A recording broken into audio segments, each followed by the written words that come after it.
Assalomu alaykum qizlar. Bugun kisichkalarni to'g'ri tozalashni o'rganamiz. Uning uchun bizga qora silikon va o'zini videoda ko'rsatilgandek narsasi kerak bo'ladi va sovun. Ko'rib turganingizdek kisichkani formasiga qarab, pastdan tepaga yo'naltirib sovunlab olamiz. Kisichkalarni sovunlab olganimizdan so'ng kisichkalarimizni formasiga qarab qora silikon va yuvadiganida yuvib chiqamiz. Dumaloq formali kisichkalarni aylana shaklida yuvsa bo'ladi.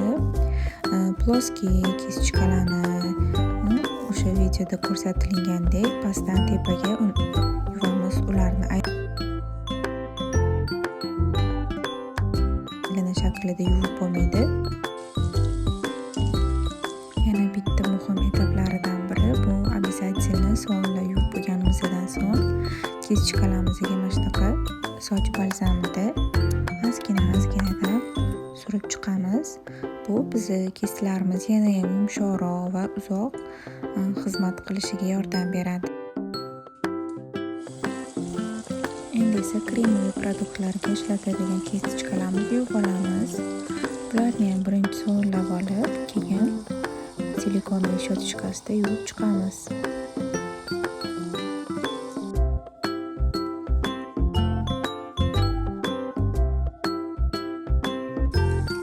Endi esa ko'zimiz uchun bo'yaladigan kisichkalarni yuvib olamiz.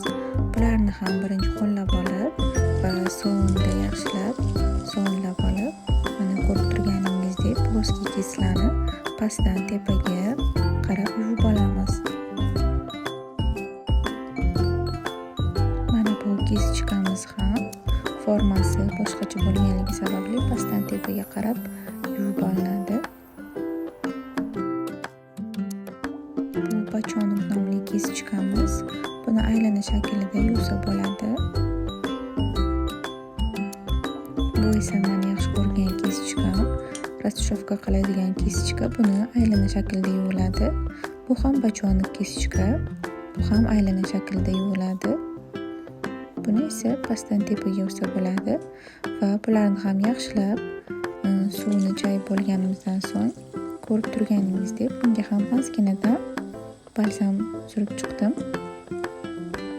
Va ikkala balzamlangan kisichkalarni yaxshilab uzoq suvda chayib bo'lishi kerak bo'ladi. Quritishga kelganda sochuvga videoda ko'rsatilgandek quritilsa tez va oson quriydi. Video yoqqan bo'lsa izohda o'z fikringizni qoldiringlar.